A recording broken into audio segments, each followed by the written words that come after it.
Hello, good morning to all my medical aspirants.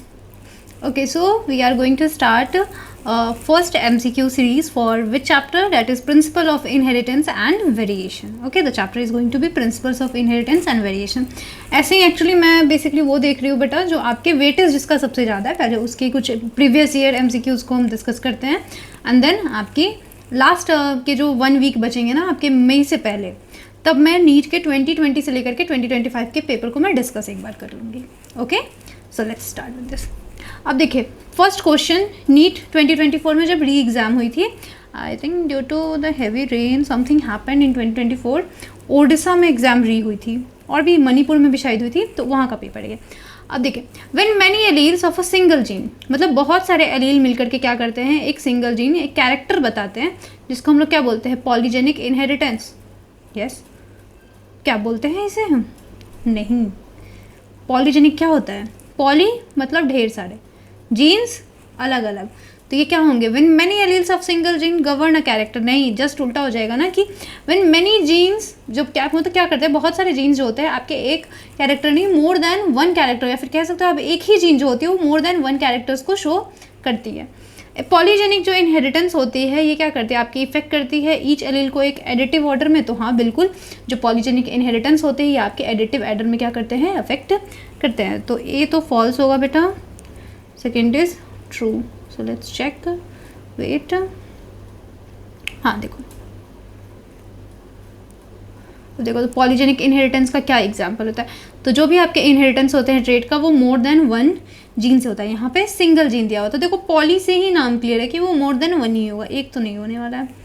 अब polygenic जो trait होते हैं इसमें आपके फिनोटाइप जो होते हैं वो क्या करते हैं, ईच एलील को कंट्रीब्यूट करते हैं, तो इसमें आपके एलील कैसे हो जाते हैं, एडिटिव हो जाते हैं. तो दैट इज़ द एक्सप्लेनेशन. तो आई होप आपको प्लियोट्रॉपी वाला कॉन्सेप्ट याद हो गया होगा, सॉरी पॉलीजेनिक वाला कॉन्सेप्ट याद आ रहा होगा. चलो ठीक है, फिर ये शुरू देखते हैं. इनकम्प्लीट डोमिनेंस किसका एग्जाम्पल है ये? स्नैपड्रैगन. स्नैपड्रैगन किसको बोलते थे? एंटीरियम, है ना. तो ए का टू किस में है, बी और सी. चलो आगे देखते हैं. कोडोमिनेंस किसका एग्जाम्पल है? ब्लड ग्रुप है. तो ब्लड ग्रुप का एग्जाम्पल क्या है बेटा आपका? कोडोमिनेंस. तो इसका आंसर क्या हो जाएगा? बी होना चाहिए. एक बार चेक कर लेती हूँ, हो सकता है आई एम ऑल्सो ह्यूमन, मैं भी अभी सॉल्व कर रही हूँ, मैंने भी बहुत टाइम से नीट के PYQs नहीं बनाए हैं. एंड आपके पॉलीजेनिक इनहेरिटेंस किसके होते हैं? हाँ, स्किन कलर इन ह्यूमन, है ना. तो ए बी बी सी सी ऐसे, तो वो आपके मेनी जीन से कंट्रोल होता है. चलो सही है. तो फ्लावर कलर जो है आपका एंटीरियम, ये एक एग्जांपल है इनकम्प्लीट डोमिनेंस का. ब्लड ग्रुप जो है ह्यूमन बींग्स में ये कोडोमिनेंस का, ठीक है. फिनाइल की टोनोरिया आपके एग्जांपल है प्लियोट्रॉपी का. एंड स्किन कलर आपकी पॉलीजेनिक इनहेरिटेंस का. चलो ये क्या है क्वेश्चन है आपका बेटा. अब व्हेन अ टी प्लांट, ये भी 2024 का ही क्वेश्चन है. एक टी प्लांट है विथ राउंड सीड्स वॉट सेल्फ्ड, मतलब टॉल टी प्लांट है. डैट मीन्स कि वो कैसी हो सकती है, होमोजाइगस और हेट्रोजाइगस दोनों ही हो सकती है. इट प्रोड्यूस द प्रोजेनी उसने क्या बनाया? Tall plants with round seed and tall plants with wrinkle seed. तो जीनोटाइप क्या होगा? देखो किसी में भी क्या यहाँ पे प्रोजेनी में आपके डॉर्फ प्लांट्स बन रहे हैं? नहीं बन रहे. जब डॉर्फ प्लांट्स बने ही नहीं तो इसकी कंडीशन कैसी होगी? ये आपका होमोजाइगस होगा, होमोजाइगस डोमिनेंट. अब सीड में देखो राउंड क्या होता है, डोमिनेंट टाइप होती है, और रिंकल्ड क्या होती है बेटा आपकी, रिसेसिव टाइप होती है ना. यही कॉन्ट्रास्टिंग कैरेक्टर्स थे आपके. तो जब राउंड और रिंकल दोनों अपेयर हो रहे हैं, मतलब ये कौन से होंगे आपके, हेट्रोजाइगस कंडीशन में होंगे. तो कैपिटल टी मतलब कि ये टॉल को रिप्रेजेंट करेगी and this will represent what, round and wrinkled. तो इसका आंसर TTRR नहीं, ये डी हो जाएगा इसका आंसर. एक बार चेक करते हैं, लेट्स चेक. हाँ देखो इनमें भी यही इन्होंने बताया. जीनोटाइप जो पेरेंट का था क्या था, TTR, इसलिए क्योंकि जब सेल्फिंग कराएंगे तो आपका प्रोजेनी यही बनेगा. अब यहाँ पे क्या क्वेश्चन है, चलो ठीक है. अब एनिप्लॉइडी, चलो देखते हैं एनिप्लॉइडी क्या होती है.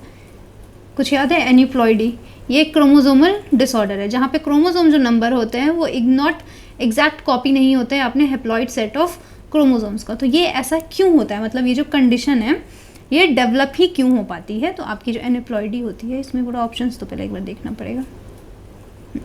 एनिप्लॉइडी जो होती है आपकी क्रोमोजोम डिसऑर्डर होती है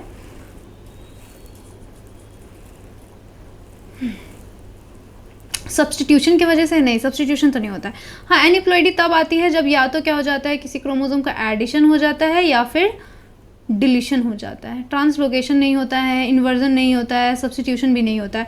मतलब बेसिकली नंबर ऑफ क्रोमोसोम्स आपके है एग्जैक्ट कॉपीज इसलिए नहीं रहेंगे, या तो उसमें कुछ ऐड हो जाता है क्रोमोसोम्स का नंबर या फिर डिलीट हो जाता है, उसे हम लोग एनिप्लॉइडी बोलते हैं। इसका आंसर तो डी ही होना चाहिए। So let's check. हाँ चलो, कुछ कुछ मुझे भी याद है। हाँ, नाउ आई एम टीचिंग तो हाँ यस। अब देखो इसमें क्या होता है, फेलियर जब हो जाता है सेग्रीगेशन आपके क्रोमेटिड्स का सेल डिवीजन के दौरान, तो यहाँ पे गेन या लॉस हो जाता है क्रोमोसोम्स का, उसे हम लोग एनिप्लॉइडी बोलते हैं। ये आपके एनसीईआरटी में दिया हुआ है बेटा, एग्जैक्ट वहीं के क्वेश्चन है, कहीं और बाहर से ये क्वेश्चन नहीं है। एग्जैक्ट एनिप्लॉइडी वहाँ पे टर्म दिया हुआ है, बहुत छोटे में इसके बारे में बताया गया है। तो एनिप्लॉइडी कैसे हो सकता है, तो एडिशन या फिर डिलीशन की वजह से ही हो पाएगा, तो इसलिए यहाँ पे बी और सी करेक्ट थी। चलो नेक्स्ट क्वेश्चन आते हैं। यहाँ पे आपके मदर,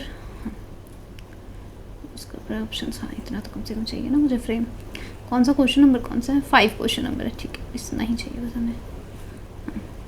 अब देखो मदर है, ब्लड ग्रुप क्या है, ए पॉजिटिव, फादर का ब्लड है बी पॉजिटिव, एंड जो इससे चाइल्ड निकला वो भी क्या है, ए पॉजिटिव। तो आपको ये बताना है what can be the possibility of genotypes of all three, मतलब इन तीनों का, मदर का, फादर का, बच्चे का, क्या जीनोटाइप्स हो सकता है जिसकी वजह से बच्चा भी ए पॉजिटिव आया।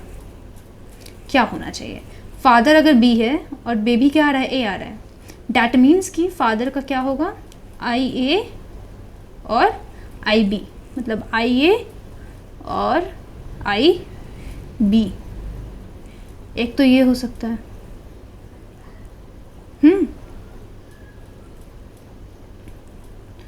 सबसे पहले एक मिनट रुको बेटा, सबसे पहले मदर का डिसाइड करते हैं। मदर में क्या होगा, या तो एक आई ए हो सकता है, ये हो सकता है, ये हो सकता है, ये हो सकता है।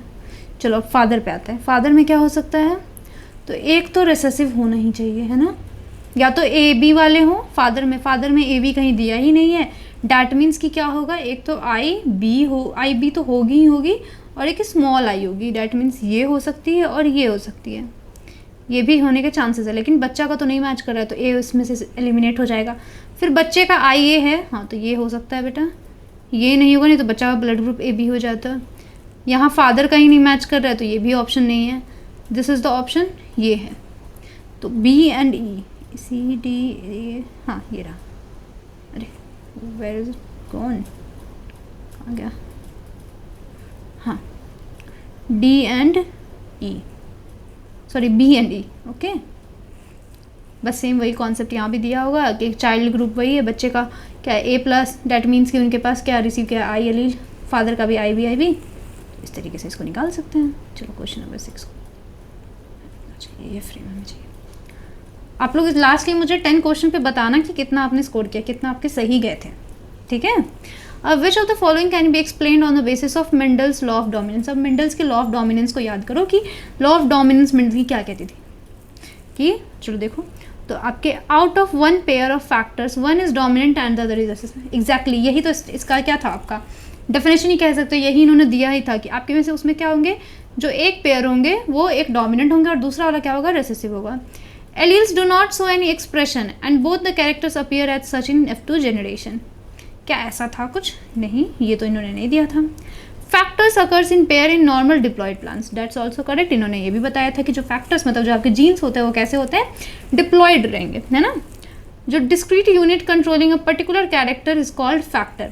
तो हाँ, जो आपके कंट्रोलिंग यूनिट है उन्हें इन्होंने क्या बोला था, फैक्टर बोला था। उस टाइम तक जीन टर्म कोई एस्टेब्लिश ही नहीं हुई थी, जीन के बारे में पता ही नहीं था, तो उसे क्या बोला गया था, फैक्टर बोला गया था। The expression of only one of the parental characters is found in a monohybrid cross. तो जो आपकी एक्सप्रेशन है सिर्फ एक ही पेरेंटल कैरेक्टर्स जो कि मोनोहाइब्रिड क्रॉस में दिखेंगे, बिल्कुल हाँ। अगर आपको दोनों पेरेंटल के देखने हैं, जिसकी वजह से हम क्या करते हैं फिर तब उसकी मल्टीपल क्रॉसिंग कराती हैं। तो इसका आंसर ए सी डी और ई तो मुझे सही लग रहा है। एक बी है जो कि मैच नहीं कर रहा है, क्योंकि एलील्स में ऐसा do not show any expression नहीं है, ऐसा नहीं है, और दोनों कैरेक्टर्स हमारे अपीयर हो जाते हैं F2 जनरेशन में, नहीं ऐसा तो नहीं है, वो अपने एक्सप्रेशन को तो शो करते हैं ना। I think B will be the answer, चलिए देखते हैं, हाँ सही है ये, तो यही थे। हाँ देखो, तो law of according to law of dominance क्या है बेटा, जो कैरेक्टर्स होते हैं वो आपके डिस्क्रीट यूनिट से कंट्रोल होते हैं, जिसे हम लोग क्या बोलते हैं, फैक्टर्स बोलते हैं। फैक्टर्स आपके पेयर्स में होते हैं, और ये हमारे डिससिमिलर जो पेयर ऑफ फैक्टर्स होते हैं, इसमें से एक क्या होता है, डोमिनेंट होता है दूसरे के ऊपर। और ये जो लॉ ऑफ डोमिनेंस यही एक्सप्लेन करती है आपकी एक्सप्रेशन को एक पैरेंटल कैरेक्टर्स में हमारे मोनोहाइब्रिड क्रॉस में। और लॉ ऑफ सेग्रीगेशन बेस्ड होती है हमारे किस फैक्ट पे कि एलील्स जो होते हैं वो कोई भी एक्सप्रेशन नहीं शो करते हैं, और इसके आपके रिकवर हो जाते हैं F2 जनरेशन में। अब चलो क्वेश्चन नंबर 7। अ पिंक फ्लावर्ड स्नैपड्रैगन प्लांट है, पिंक फ्लावर है, डैट मीन्स कि वो कहाँ गई होगी, किस जनरेशन की है, F1 जनरेशन की। अगर आपको पता होगा ये आपका कॉन्सेप्ट है बेटा इनकम्प्लीट डोमिनेंस का, जहाँ पे एक तरह से क्लियरली आपके बेसिकली प्लांट्स डोमिनेट नहीं कर पा रहे थे।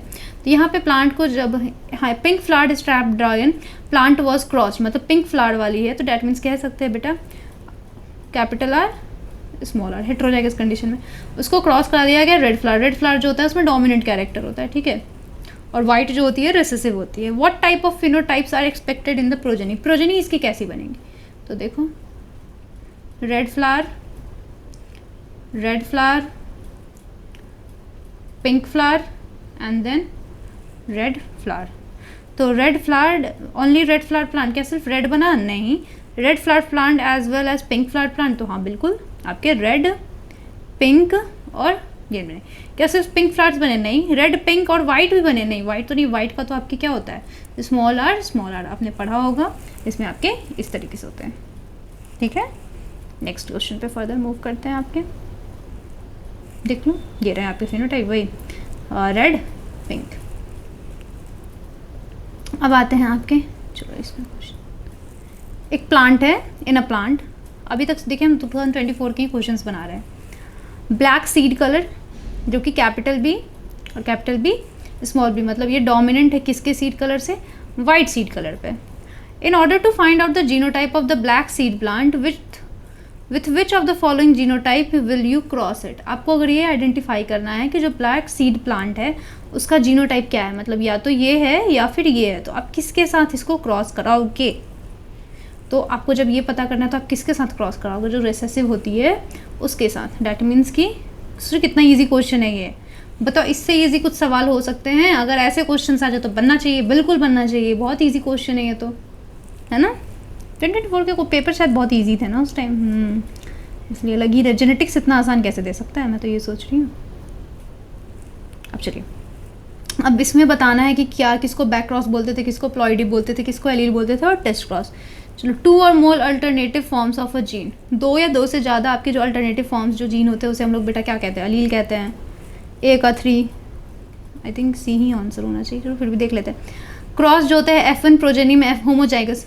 अब याद करो, टेस्ट क्रॉस किसको बोलते थे, जहाँ पे रेसेसिव पेरेंट्स के साथ क्या हो रही थी, क्रॉसिंग करा रहे थे, that is a test cross. और जब किसी भी पेरेंट्स के साथ करा दे रहे थे, that is a back cross. और number of chromosome sets in a plant, सीधी बात है, उसको प्लॉइडी बोलते हैं ना, हैप्लॉइडी, डिप्लॉइडी। अगर आप D से भी जाते तो D का 2 एक ही में है, तो this will be the answer, यही होगा, इसके अलावा तो कोई हो ही नहीं सकता है, मैच ही नहीं कर रहे वैसे। This was also very easy. अब आ जाओ क्वेश्चन नंबर 10 पे, तो यहाँ तक रखना पड़ेगा हमें। अब देखो, जैसे ही आपके जो ABO ब्लड ग्रुपिंग सिस्टम होते हैं, according to the blood group, जो फादर की अगर B पॉजिटिव है, is B positive, and mother is A positive, and child is O, okay. तो रिस्पेक्टिव जीनोटाइप क्या हो सकते हैं आपके पेरेंट्स के। चलो फिर से वही वाला क्वेश्चन है कि फादर आपके B पॉजिटिव हो गए, मदर A पॉजिटिव है, बच्चा O है, तो क्या होना चाहिए पापा मम्मी का जीनोटाइप। क्या ऐसा होना चाहिए, फादर का IB II, ये एक तो A होना चाहिए बेटा आपका, ठीक है, बाद बाकी ये भी नहीं होगा, ये भी नहीं होगा, ये भी नहीं होगा, ये भी नहीं होगा, पक्का, आई एम श्योर, मतलब हाँ, क्योंकि ये B से A बनेगा ही नहीं, और यहाँ पे जब तक II नहीं आएगा तब तक O ब्लड ग्रुप मुश्किल है थोड़ा बनना, क्योंकि डोमिनेंट होगा। इसका आंसर सिर्फ A ही होना चाहिए। चलो देख लेते हैं, हाँ ठीक है, ओके। तो इस तरीके से बेटा क्वेश्चंस को बनाते हैं। देखो कैसे गलत हुआ, जैसे कि IB तो IB किसको कोड करेगी, B ब्लड ग्रुप को। IA किसको बनाएगी बेटा, A ब्लड ग्रुप को। II तो O बना लेगी, लेकिन यहाँ पे तो IB से और IA के बीच में अगर हम क्रॉस कराते हैं, मतलब पेरेंट्स के बीच में, तो क्या यहाँ पे I बन रही है, है ही नहीं तो बनेगी कैसे, तो ये नहीं होगा। तो क्या आपके 10 में से कितने सही हुए हैं? So let me know, actually not let's me know but हाँ लेट मी नो, सॉरी। हो जाता है कभी कभी, इंसान है ना, वी आर जस्ट ह्यूमंस, सबके साथ होता है। अब नेक्स्ट क्वेश्चन, मोनोहाइब्रिड क्रॉस का रेशियो क्या था? अब बताओ, इससे आसान 2023 आपसे क्या पूछ सकता है? वो भी मतलब ये सबका पेपर नहीं था, ये MPR, I don't know what was that, मैं उस टाइम पे एक्टिव नहीं थी, मुझे सच में आइडिया नहीं है। मोनोहाइब्रिड क्रॉस का क्या रेशियो था? क्या 3:1 था? 3:1 था ना? हाँ 3:1, तो डैट मीन्स A का 3, ठीक है। डाई हाइब्रिड का 9:3:3:1। फिर इनकम्प्लीट का क्या था बेटा? इनकम्प्लीट का आपका था 1:2:1। टेस्ट क्रॉस का था 1:1। तो ये आपके रेशियोज़ है। अब बताओ NCERT से कहीं ये कुछ बाहर है? ये NCERT के एग्जैक्ट छोटे छोटे से पॉइंट्स है, बताओ, जिससे ये क्वेश्चंस आए थे आपके। 2025 के पेपर टफ थे, मुझे मालूम है, मैं उसको डिस्कस कर दूंगी। अगर कोई यहाँ पे ये कमेंट करने आएंगे कि मैम 2025 का पेपर डिस्कस कर दो, मैं ज़रूर करूँगी, मैं ये नहीं कह रही मैं नहीं करूँगी, बट जहाँ से मैंने ये एक्चुअली ये डॉक्यूमेंट्स लिया तो वहाँ पे 2025 के ये पेपर्स नहीं थे, तो इसलिए वो नहीं है। चलो क्वेश्चन नंबर 12। अब एक हेट्रोजाइगस पी प्लांट है। हेट्रोजाइगस मीन्स कैसे होंगे? With violet flowers, that means कि आपके कैसे वाले होंगे बेटा? ठीक, उसको क्रॉस किया गया homozygous with white flower, that means small v small. Violet जो है डोमिनेंट है। Which one of the following represents the expected combinations among progenies? जो ये 40 प्रोजेनीज बनेंगी, इसमें से एक्सपेक्टेड क्या हो सकता है? चलिए देख लेते हैं। क्या ये 50-50 के रेशियो में जाएगा? बिल्कुल जाएगा, है ना। कैपिटल V, यहाँ से जो भी बनेंगे आपके small v small v small v, मतलब ये कैसे वाले हो जाएंगे आपके बेटा? वॉयलेट हो जाएंगे, और ये कैसे हो जाएंगे आपके? वाइट वाले हो जाएंगे। तो 30 प्रोड्यूस्ड वायलेट नहीं, 20 produced violet and 20 produced white flowers. सच में ये भी क्वेश्चन बहुत ईजी है। क्वेश्चन समझ में आया? मतलब यहाँ बेटा कंडीशन ये दिया है कि हेट्रोजाइगस पी प्लांट, हेट्रोजाइगस पहले ही लिख दिया, डैट मीन्स कि कैपिटल V स्मॉल v जाएगी वॉयलेट फ्लावर के लिए, और डोमिनेट आपके किसके साथ? Homozygous P plant white flower के साथ। जब क्रॉसिंग कराएंगे तो ऐसा ही कुछ रिजल्ट आएगा, बिल्कुल आएगा। Okay, now moving to next question. Question number 13। In which disorder change of single base pairing gene for beta globin chain? याद करो, बीटा ग्लोबिन चेन वाला चेंज किस में होता है? सिकल सील अनीमिया में। वो ग्लूटामिक एसिड क्या हो जाता है? In change of glutamic acid to valine, that is sickle cell anaemia में। ओके, हाँ, तो सिकल सेल एनीमिया एक बार देख लेते हैं ये क्या होता है। तो ये कॉज होता है कैसे? तो हमारे सिंगल न्यूक्लियोटाइड म्यूटेशन हो जाती है बीटा ग्लोबिन चेन में, जो कि हीमोग्लोबिन का पार्ट होता है। ये म्यूटेशन हमारी अमीनो एसिड ग्लूटामिक एसिड को रिप्लेस कर देती है, कौन से? तो वैलिन से 6th position of beta globin chain पे, और इसकी वजह से हमारा जो हीमोग्लोबिन होता है वो एस शेप मतलब सिकल शेप का हो जाता है, और स्पेशली वो हमारे लो ऑक्सीजन कंडीशंस में चले जाते हैं। और ये चेंज जो होता है कॉम्प्लिकेशंस ला देती है, जैसे कि पेन होती है, एनीमिया हो जाती है, इन्फेक्शन का रिस्क बढ़ जाता है। कुछ और भी देखो यहाँ पे आपके डिसऑर्डर्स थे, जैसे कि थैलीसीमिया, हीमोफीलिया, फिनाइलकोटिनिया, ये भी जेनेटिक डिसऑर्डर्स हैं, बट ये हमारे कैसे होता है? तो म्यूटेशन की वजह से होता है। चलो फिर एक क्वेश्चन है नेक्स्ट, ये भी तो है। अ सर्टेन प्लांट होमोजाइगस, अगर देखोगे तो ऑन एन एवरेज आपके हर ईयर में लगभग 10 क्वेश्चन इस चैप्टर से आ जाते हैं, 8 to 10, मान के चलो, ये नहीं कहूँगी एग्जैक्ट 10, बट हाँ 8 से 10 क्वेश्चन। अगर इसमें से 8 से 10 क्वेश्चन भी बेटा अगर आप सही कर ले, आप समझ रहे हो आप कितने स्कोर कर लोगे? अच्छे खासे सिर्फ बायो से, है ना। So you must have do that, मतलब ये चीज़ करना है, क्योंकि जितना प्रैक्टिस करोगे स्कोर अच्छा होगा ही होगा। देखो 360 का बायो होता है, एटलीस्ट आपको बायो में तो कोशिश करना है कम से कम आप 300 प्लस जाओ, क्योंकि बायो में 300 प्लस नहीं जाओगे तो आप ओवरऑल नीट के एग्जाम में 500 प्लस कैसे जाओगे? यू कांट अचीव दैट, वो हो ही नहीं पाएगा, पॉसिबल ही नहीं है। आई नो बोलना आसान होता है, आप ये बोल रहे हो कि मैम आप तो बोल ले रहे हो, हाँ यस फेयर है ना, बट आपको तो करना पड़ेगा ना, आपने चूज़ किया है। ये नहीं करोगे तो ठीक है, कोई बात नहीं, ऐसा नहीं है कि नीट की सब कुछ होती है, यही करता है तो इंसान आगे ग्रो कर सकता है, ये भी सच नहीं है।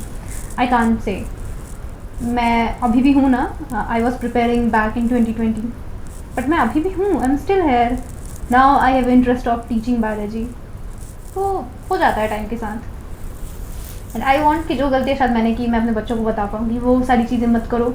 क्वेश्चन ज़रूर लगाया करो, PYQs बनाया करो, NCERT ज़्यादा पढ़ा करो, और बहुत सारे किताब आते हैं, but I will suggest you कि एनसीईआरटी पे ध्यान दो, क्योंकि आप बहुत सारे किताब पढ़ के जाओगे। मैं सच बता रही, एक्स्ट्रा नॉलेज हम ज़रूर गेन करने की कोशिश करते हैं, बट जब आपके पास एग्जाम्स में एक्चुअली वो एक्स्ट्रा नॉलेज आपको याद रहता है, बट बुकिश नॉलेज आप भूल जाते हो। सबसे बड़ी एक ये प्रॉब्लम भी आती है। चलो विदाउट टाइम वेस्ट करो तो फिर से बता रही हूँ, मैं बोलना शुरू करती हूँ तो चुप ही नहीं होती हूँ। अब देखो, एक सर्टेन प्लांट आपके होमोजाइगस किसके लिए है? Yellow seeds and red flowers. उनको क्रॉस किया गया कौन से? आपके plant homozygous for green seeds and white flowers. चलो पहले इसके लिए लिखना पड़ेगा मुझे। होमोजाइगस येलो सीड्स मतलब एंड रेड फ्लावर्स, बट यहाँ पे होमो हेट्रो दिया है, रिसेसिव डोमिनेंट नहीं दिया ना। Green seeds with white flowers. The F1 plants had yellow seeds and pink flowers. अच्छा, ये आपके स्नैप ड्रैगन वाला केस को मिक्स किया है। The F1 plants were said to get F2 progeny, assuming independent assortment of 2 characters. How many phenotypic categories are expected for these characters in F2 generation? तो F2 generation में आपके कितने characters बन जाएंगे? चलो इसका मैं ना डायरेक्ट यहीं से दिखाती हूँ, बट इसका तो क्वेश्चन बड़ा लेंदी कर दिया है इसका सॉल्यूशन। चलो ड्रॉ करती हूँ मैं सिंपल में। देखो, होमोजाइगस है, yellow seeds, red flower. Red flower क्या होता है? डोमिनेंट कैरेक्टर, मतलब capital R capital R. Green seeds recessive हो जाएगा, ये वाला पार्ट डोमिनेंट हो जाएगा। वाइट फ्लावर्स मतलब कि स्मॉल आर स्मॉल आर। अब इनमें क्या करना है? आपके पास जो जीन्स बनेंगे Y R small Y R, वही वाई आर। कुछ तो गड़बड़ किया मैंने, मुझे ऐसा क्यों लग रहा है कि मैंने कुछ तो गड़बड़ किया बेटा। नहीं, सही तो किया है। रिजल्टिंग, हाँ इसमें प्रोड्यूस करेंगे तो फिनोटाइप्स, फिजिकल अपीयरेंस। अच्छा, सही किया है। बस पनेट स्क्वायर पे जब ये वाले बेटा बनाओगे ना तो आपके ये दिखेंगे, ठीक है। तो दे आर टोटल 6 कैरेक्टर्स। ध्यान रख लो, फिर उसको इतना लंबा करने चाहोगे तो बहुत टाइम टेकिंग होगा, so remember this, okay. Next, frequency of recombination between gene pairs on same chromosome as a measure of the distance between genes to the map their position was used for the first time by। अच्छा, जो frequency थी recombinant gene pairs के बीच में हमारे same chromosome, इसको पहली बार किसने देखा था? कौन से साइंटिस्ट थे? तो आपके एनसीईआरटी का ये एग्जैक्ट स्टेटमेंट बेस्ड क्वेश्चन है, that is Alfred Sturtevant, okay. Next, which of the following statements are correct about Klinefelter's syndrome? Klinefelter's syndrome को ये कौन सा इसमें से बता रहा है? दिस डिसऑर्डर वाज, नहीं, लैंगडन डाउन ने क्या बताया था? डाउन सिंड्रोम को बताया था। Such an individual has overall masculine development, however the feminine development is also experienced. हाँ, ये सही है। The affected individual is short statured. इसमें शॉर्ट होता है क्लिफेंटर में? नहीं, इसमें तो नहीं होता है। Physical, psychomotor and mental development retarded नहीं, वो डाउन्स में होते हैं।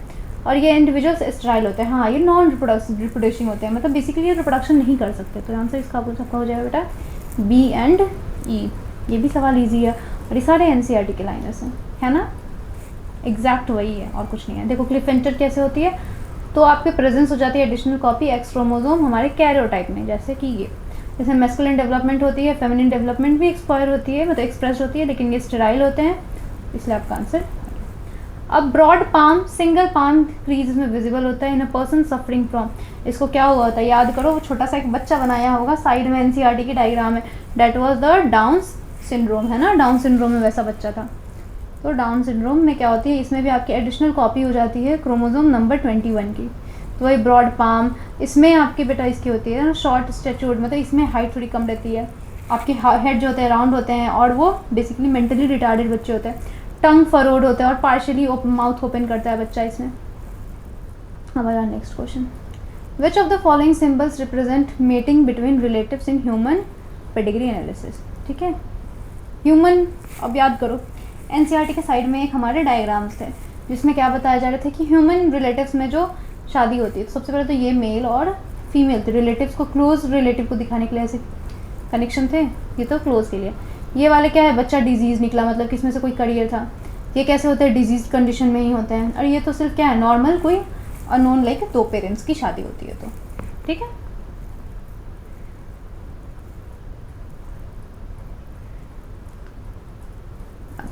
दो स्टेटमेंट दिया हुआ है, चलो स्टेटमेंट बेस्ड फिर से क्वेश्चन आ गए हैं, चलिए देखते हैं। Sickle cell anaemia and haemophilia are autosomal dominant disorders. ये डोमिनेंट होते हैं या फिर रिसेसिव होते हैं? They are sickle cell anaemia and haemophilia are disorders of the blood. ये तो सही है, ये ब्लड के ही डिसऑर्डर है। हीमोफीलिया भी वही ऑफ कोर्स हीमोग्लोबिन वाले है, सिकल सेल एनीमिया भी आपके हीमोग्लोबिन के वही शेप को ही सेक कर देते हैं, है ना, तो दे बोथ आता है। तो statement A is correct and statement second is sorry statement A is incorrect, statement second is correct, है ना। तो ये आपके ऑटोसोमल रिसेसिव होता है, ये एक्स लिंक वाले रिसेसिव रहते हैं, तो डोमिनेंट नहीं होते हैं। क्रोमोसोमल थ्योरी किसने दिया था? तो सटन एंड बोवरी ने दिया था। ये तो एनसीईआरटी के ही लाइनर्स हैं। अब बताओ इसमें से कोई भी ऐसा है जो एनसीईआरटी से अभी तक बाहर का क्वेश्चन हमें बनाया है? बनाए ही नहीं है, तो आपको एनसीईआरटी से बाहर अभी जाने की ज़रूरत ही नहीं है। आपका ये लास्ट मोमेंट है। अगर आप अभी भी जा रहे हो तो फिर बेटा बहुत प्रॉब्लम आएगी आपको। सेम ऐसे ही अगर केमिस्ट्री ये सब भी लेके बैठोगे ना बनाने के लिए, you will get to know NCERT से बाहर का कुछ आता ही नहीं है। आप डायरेक्ट इस तरीके से क्वेश्चंस को बनाओ, देखो कैसे नहीं नीट का एग्जाम अच्छा जाएगा, कैसे नहीं 500+ लेकर आते हो, लेकर आओगे। बस मेहनत तो करो ये 2 महीने अच्छे से। Okay, what is expected percentage of F2 progeny? मतलब एक्सपेक्टेड परसेंटेज आपका क्या होगा F2 प्रोजेनी का, अगर उसको क्रॉस कराया जाता है येलो एंड इन्फ्लेटेड पॉड से डाई हाइब्रिड क्रॉस एक्सपेरिमेंट में, जिसमें आपके P plants green coloured and inflated pod and yellow coloured constricted pod रहेंगे। तो देखो ग्रीन कहाँ गए, ग्रीन कलर्ड इन्फ्लेटेड पॉड, उसकी क्रॉसिंग करा देते हैं येलो कंस्ट्रिक्टेड से। तो F1 में सारे ही कैसे निकलेंगे? ग्रीन, क्योंकि ये डोमिनेंट है, और ये भी इन्फ्लेटेड ही निकलेंगे। जब इसकी रेशियो आएगी F2 जनरेशन में तो 9:3:1, क्योंकि ये एक डाई हाइब्रिड क्रॉस है। तो फिर आपका आगे क्या क्वेश्चन पूछ रहा है बेटा? हाँ, तो एक्सपेक्टेड परसेंटेज F2 जनरेशन है, परसेंटेज जब निकालना है तो परसेंटेज कैसे निकालोगे? तो ये 9 आपको पता है ग्रीन इन्फ्लेटेड, 3 आपका green constricted, yellow inflated, yellow constricted, क्योंकि सबसे लास्ट वाले वैसे। तो येलो जो इन्फ्लेटेड होंगे उसके आपके रिकॉम्बिनेंट्स आपको बताना है। यही बस पूछा गया है ना कि येलो एंड इन्फ्लेटेड वाले का रिकॉम्बिनेंट्स कितने होंगे। तो जितना उसका नंबर है उसको 16 से डिवाइड कर दो तो परसेंटेज आ जाएगा। अगर मान लो यहाँ पे पूछ दिया रहता बेटा कि ग्रीन इन्फ्लेटेड, तो ग्रीन इन्फ्लेटेड भी सेम ये चीज़ करते हैं, 9 को आप क्या करते हैं 16 से डिवाइड कर देते और आपका आंसर यहाँ से क्या हो जाता, मिल जाता। एक काम करते हैं 21 तक ही आज रखते हैं, 22 से नेक्स्ट लेक्चर में करते हैं। So bye, see you in my next classes. Okay, daily 20 question ही कर पाएंगे, बिकॉज आई डोंट थिंक मैं इससे ज़्यादा टाइम फिलहाल क्या ही बोलूँ बेटा, लेकिन हो जाएगा। आई ट्राई, जिस दिन में मेरे पास ज़्यादा टाइम रहेगा मैं 100 नहीं एटलीस्ट 50-60 क्वेश्चन कराने की कोशिश ज़रूर करूँगी। तो बाय, टेक केयर। इतना भी तो बेटा करो और उसके बाद अपने केमिस्ट्री फिजिक्स को लगाओ, रिविजन करो, you can do it. Okay, bye.